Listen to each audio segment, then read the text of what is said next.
Warning, the following podcast is intended for mature audiences only. Listener discretion is advised. If you are sensitive to any content or subject matter in films, I recommend looking up this film on doesthedogdie.com. It is a user-based database of extensive content warnings for pretty much every film you can think of. It basically gives you a heads up to all the potentially triggering topics a movie might have. Check it out and take care of yourself. Welcome back to We Creeps. I'm your host, Evan Exhumed. And just like before, every week I summarize and review a different horror film for people who are a little too squeamish or easily spooked to watch them, but still really enjoy the plot and often end up looking them up on Wikipedia or Googling the ending explained. We, of course, welcome horror movie fans all the same. It is my pleasure to serve you and unnerve you.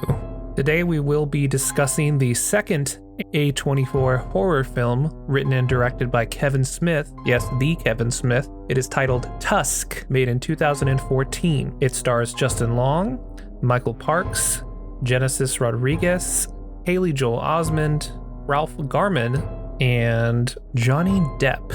While the premise of this film you may be familiar with seems pretty silly and crazy, it's actually one of the most disturbing films that I've actually watched. It haunts me pretty much to this day ever since I've seen it. I think I actually read the Wikipedia article for it first before ever seeing it because I was so curious about it, and it was as weird and gross as I remember it being. This is probably definitely one you can just skip and just listen to this episode instead, but if you're brave enough to see a man become a human-skinned walrus, and if you can watch that, then I applaud you for taking the plunge. But otherwise, let's get started on this 2014 horror film, Tusk. The film starts with our protagonist, Wallace, who is played by Justin Long. He and his buddy, Haley Joel Osment, who plays Teddy, his friend, host a podcast called the Not See Party, which is a play on words like Nazi, so already starting off very strongly here. But they essentially just kind of shoot the shit. They review silly prank videos, like live leak type of world star stuff. And they are watching a young man swing a samurai sword around and accidentally cut off his leg. Wallace then goes on to say that they have set up an interview with this man. They call him the Kill Bill Kid, and that they are going to just, I guess, interview him and ask him what happened because, you know, he lost his fucking leg. So that's sort of the general premise of where he's going and why he's going up to Canada. For the record, it is just Wallace going to Canada. So after a funny exchange with the customs agent of Canada, he makes his way to the Kill Bill Kid's house and sees that there is a sort of funeral or wake that's going on at the house, and it appears that the Kill Bill Kid has died.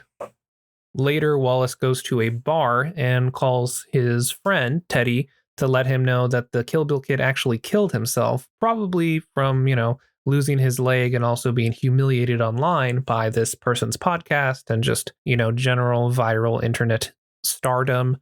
Very embarrassing stuff here. And so Wallace is a little upset that he made his way all the way out to Canada for this, for nothing, basically. And while he's talking to his buddy Teddy, he's just a real asshole about it. I mean, he's just kind of a douchebag. He's like, oh man, couldn't this guy have killed himself 2 days later or something? Just very insensitive and totally unaware that he may have contributed to this kid killing himself. So we kind of establish here that Wallace is kind of a selfish prick. While Wallace is going to the bathroom at the urinal, he sees a bulletin board that has a letter from an old man who used to be a sailor and is now disabled. He is in a wheelchair, and he offers his home to people who want to come and listen to him tell stories. He only asks that they do chores or something like that. And so Wallace is like, oh, this sounds crazy. I'm going to go ahead and just call this guy up and head out there and interview him. So he calls his buddy Teddy, lets him know, stops at a gas station, and makes his way all the way to the house. Very creepy looking, and it's also in the middle of nowhere in Canada. So Wallace enters the house where he meets Howard, the man who is the sailor who created the ad. He quickly goes to the bathroom and kind of sees a bunch of old weird people stuff, kind of trinkets and tchotchkes that look a little creepy, kind of doll-like. And he heads back and is sat in a den sort of area with Howard, who pours him some tea. And they sort of begin to talk about what he does and what Howard does. And they sort of have kind of a long conversation about those things.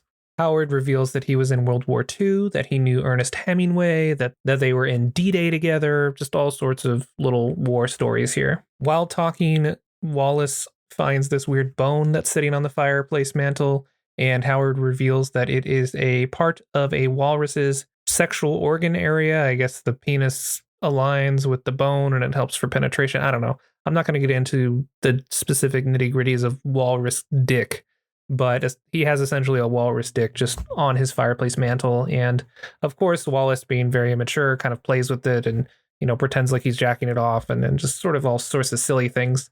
And at this point, Howard begins to tell a story about how he got lost at sea at one point and he was helped by a walrus, and he finds walruses to be the most majestic of creatures, even more so than human beings. He also reveals that the walrus was named Mr. Tusk after someone in his past who was kind to him. While the story is finishing, Wallace begins to get dizzy and passes out. We can assume that he was drugged, and Howard calls Wallace Mr. Tusk before the scene fades.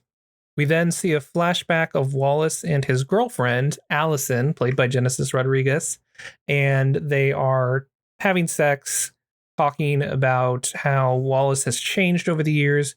He's become more cold and sort of exploitative of the people on his show. And Allison seems like she's sort of disappointed in the route that Wallace has taken. And so we get kind of that being the main takeaway from this scene, is that she feels like he has changed, and much for the worse. Wallace then wakes up feeling totally out of it, and he is in a wheelchair with a blanket over him, and Howard tells him that he got bitten by a brown recluse and it made him pass out. It was a huge emergency, and he called a doctor who was about an hour away to come in and take care of him. And as a result, they had to cut off his leg in order to stop the brown recluse venom from getting to his heart and killing him, which is total bullshit. Apparently, he also accidentally stepped on his phone, so he no longer has a phone. And Wallace is just not very happy about this. He takes the blanket off.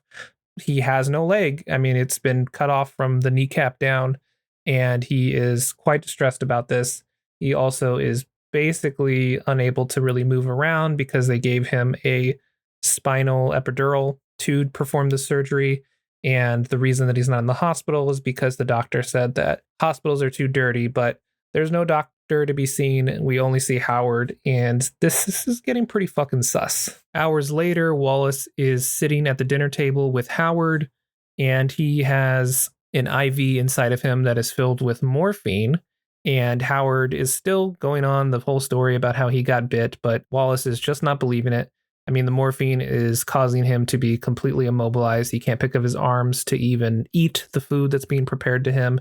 And he freaks out and calls Howard a psycho. And Howard comes up to him and just slaps him in the face and is like, I guess if we're going to be hanging out together, we should probably be honest with each other. Howard reveals that he is actually creating a walrus suit made of human flesh to put Wallace inside of, or just anyone inside of. I guess he's done this multiple times.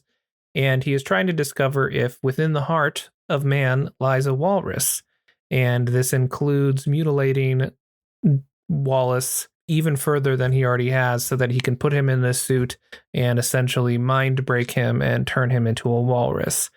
Wallace, of course, is very upset about this, as I would be, and begins to scream, and Howard begins to scream back at him in a mocking sort of way. We then get a quick monologue from Allison, who reveals that she is aware that Wallace has been apparently cheating on her, and it's taken an emotional toll on her, and it's then revealed that she is also cheating on him with somebody who, I think at this point we can assume it's Teddy, just because of the hands looking the same, and then it immediately cutting to Teddy speaking with Wallace in a flashback of their podcast.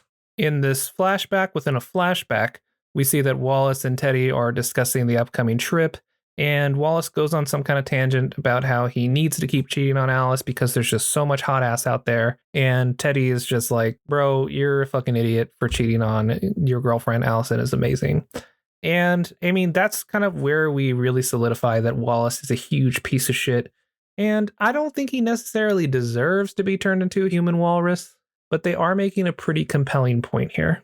Wallace wakes up in one of the rooms of Howard's house and hears his phone ringing. I guess Howard left it pretty close to him, so he moves his wheelchair over to the phone and tries to call Allison, but she doesn't answer. He tries to call Teddy, but he doesn't answer. But he is able to leave them voice messages and tells them exactly what's happening, where he is, who's doing this to him, and that at least successfully gets through.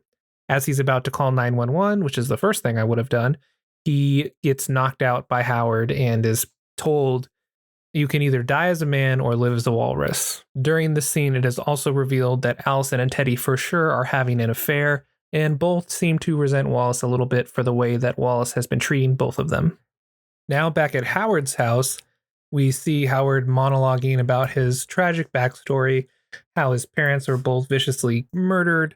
He was then sent to an orphanage where he was molested and attacked and just overall had a really shitty life. So this is kind of sort of the traumatic backstory that explains why Howard is so fucking cuckoo bananas. At the end of this monologue, we see that Wallace is in the next stage of evolution of becoming a walrus. Both legs have been removed and his arms have been sewn to his torso. We then jump to Allison and Teddy, who are driving to Canada, trying to call the authorities, but every time they call the authorities and discuss the nature of the podcast, which is titled The Not See Party, they pretty much just get hung up on, so they're not really getting a lot of help from calling the authorities. Back at Howard's house, Wallace has been fully converted into a human walrus. The walrus suit is composed of all human skin, some weird Texas Chainsaw Massacre shit, and it's just horrifying. This creature is like fucking an abomination to look at, and it's so upsetting. Even though this movie is very silly in its concept, like I've said, it is so fucking upsetting. And Howard has put him in this like weird, kind of SeaWorld looking closure that has like a pool, and there's TVs that are showing videos of the ocean and shit, and it's just really awful. And Howard is now calling Wallace Mr. Tusk, and all Wallace can do, because I believe his tongue has been cut out, is just scream, and walruses don't cry, shut the fuck up.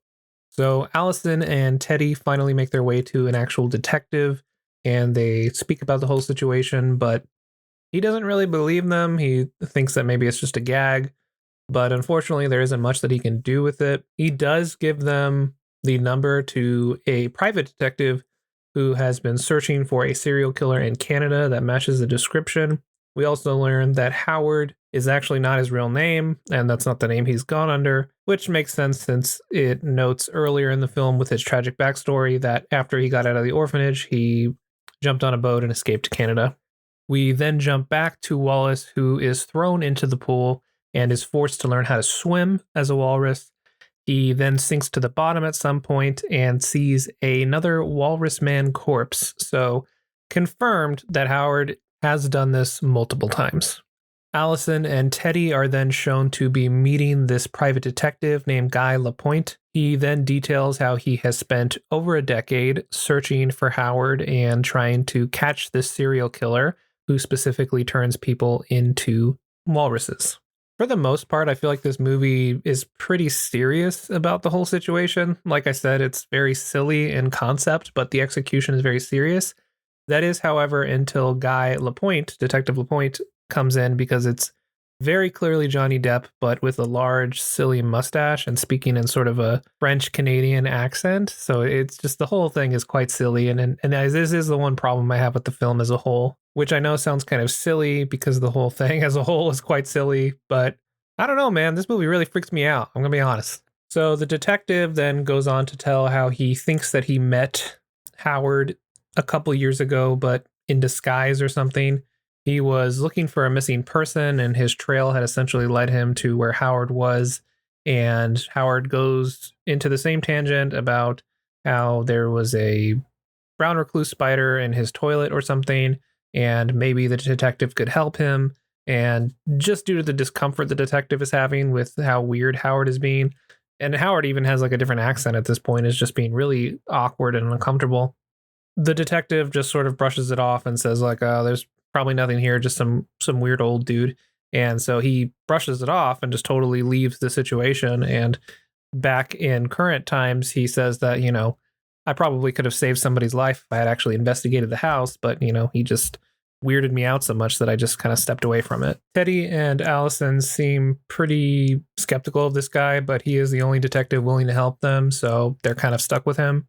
We then jump back again to Howard's house with Wallace the Walrus, and Howard goes into, another monologue about how he's very tired and, his life has been filled with mistakes and stuff. And it seems the only comfort he's getting is from this walrus human being next to him. So he gives Wallace a mackerel and then leaves the room and peeks through a little window and watches Wallace as he consumes a mackerel like a walrus.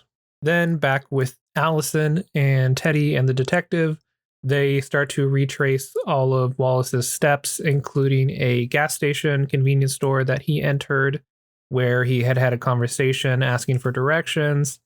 And he wrote down directions on a pad, and the detective uses a pencil to kind of like shade over the pad because there was an indent. And so they're able to find the address of Howard's using that method, which I guess was in the Big Lebowski. That was, I haven't seen it. I know it's crazy, but that's the technique they used to find the address. Back at Howard's house again, we learned that one of the reasons that Howard is so upset about Mr. Tusk is because when he was stranded on an island with Mr. Tusk, he ended up having to kill and eat Mr. Tusk to survive. So the guilt of killing his best walrus friend is the reason that he's doing this. So he is at this point teaching Wallace how to swim better. And then from there, he goes into the back and gets into another walrus suit. I don't think this one is sewn to him. And he prepares to fight Wallace to the death. Walrus to, I guess, make up and give Mr. Tusk a chance or something. I don't know. It's a little confusing. So while this is happening, Allison, Teddy, and the detective pull out some guns and are prepared to storm the house of Howard's. So they're on their way to save the day, not really knowing what they're going to encounter here. Finally, once they break into the house, they're searching for Wallace everywhere. As this is happening, Wallace and Howard are having their walrus fight.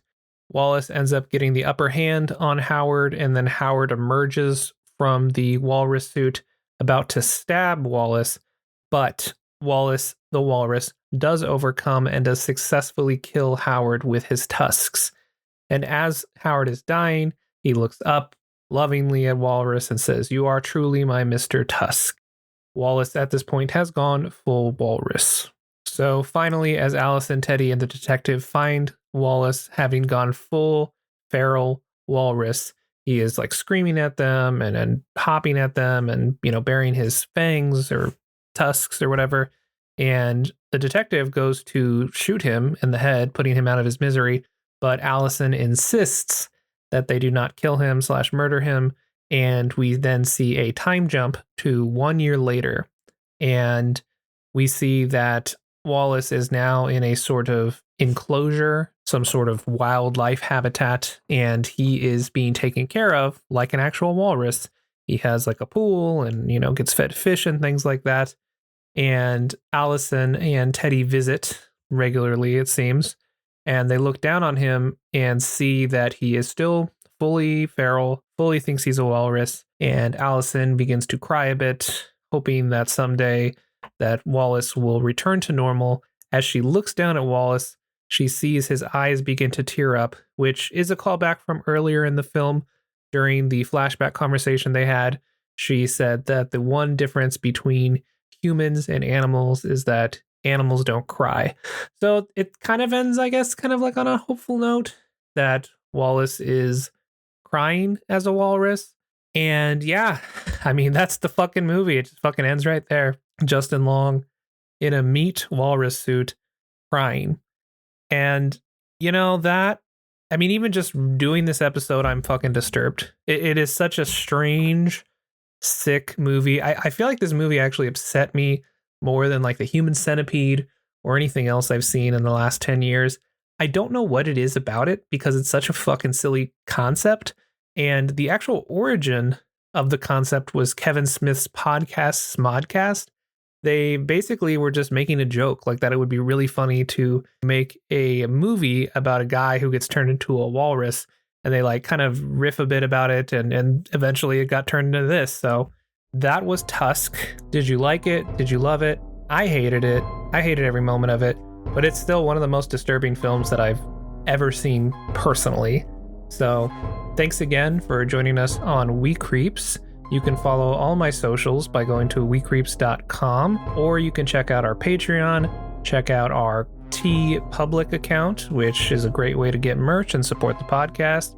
I don't know about you, but after this episode, I think I'm going to go take a shower and avoid fish for the next month.